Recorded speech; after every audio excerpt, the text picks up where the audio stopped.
Hello, I am Rahit. I am pronunciation expertise and IELTS trainee. I hope that you must be doing well. In today's lecture, we are going to discuss object and types of object. So what are you looking for? Let's have a look on the board. What is object? Object क्या है? The receiver of an action. जिस पे काम होता है उसे क्या कहते हैं?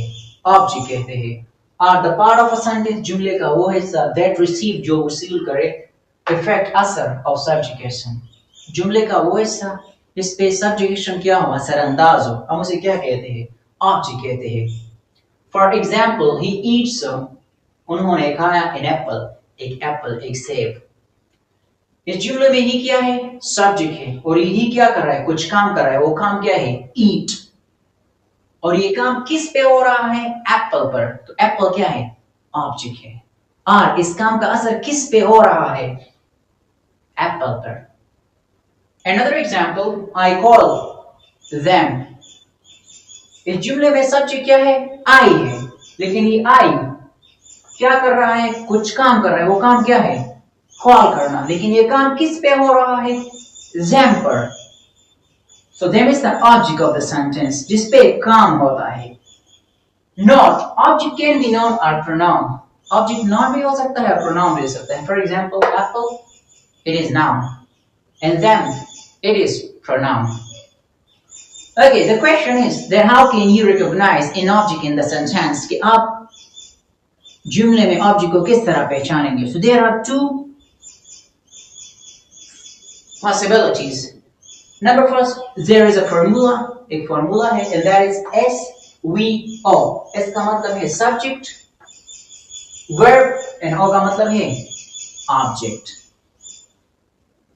So for example, look at the first example. He eats an apple. According to the formula, he क्या है? Subject है. उसके बाद क्या है? Verb. Subject कुछ काम कर रहा है, लेकिन ये काम किस पे हो रहा है? Object, apple पर. R.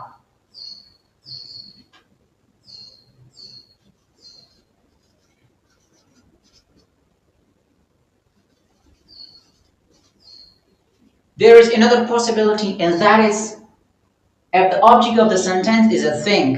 अगर जुमले का object क्या हो? कोई चीज हो, तो आप question करेंगे किसके जरिए? What के जरिए? How can you question a question? किस तरह कर सकते हो? For example, what does he eat? वो क्या खाता है? So that is an apple. If that is a person, then you have to question with who. तो फिर आपको question करना चाहिए किसके साथ? Who के साथ.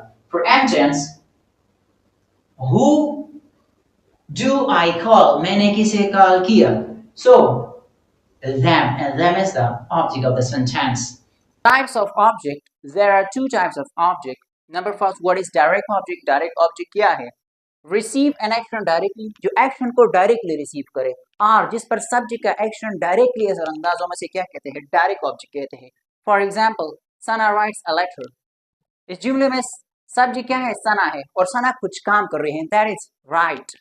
और ये right जो है ना, and that is Sana and right. इसे क्या कहते हैं? Subject action कहते हैं. ये क्या directly असरअंदाज है किस चीज पर? लेटर. ये लेटर इसे क्या कर रिसीव कर रहा है सना के एक्शन को, तो हम इसे क्या कहते हैं? डायरेक्ट ऑब्जेक्ट कहते हैं. What is indirect object? Indirect object क्या है?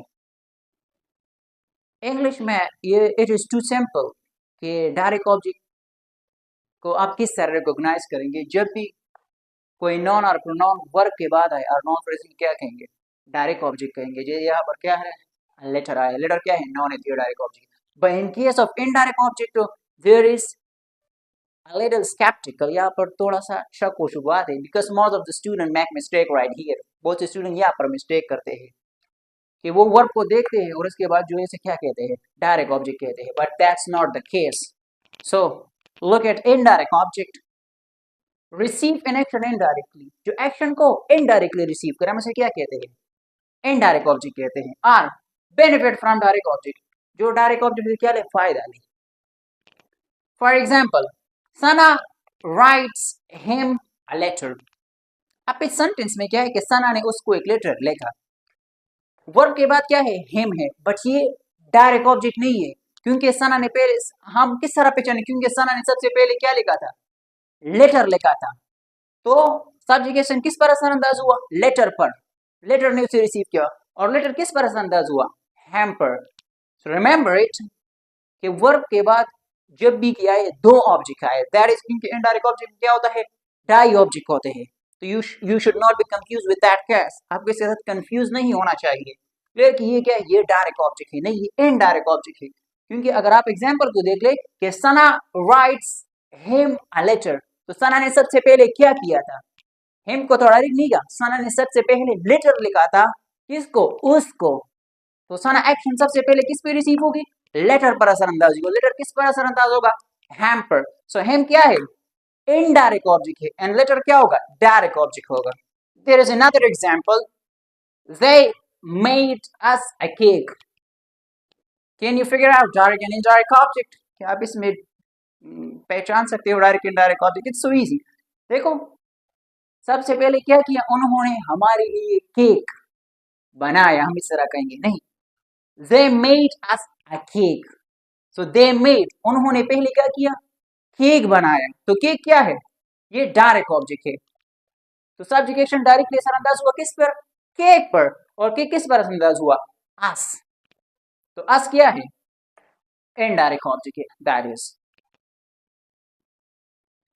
Now make some example and mention in the comment section on direct and indirect object. Do you have any doubt concerning this lecture? I am 24/7 with you. I am here to assist you. Thank you very much.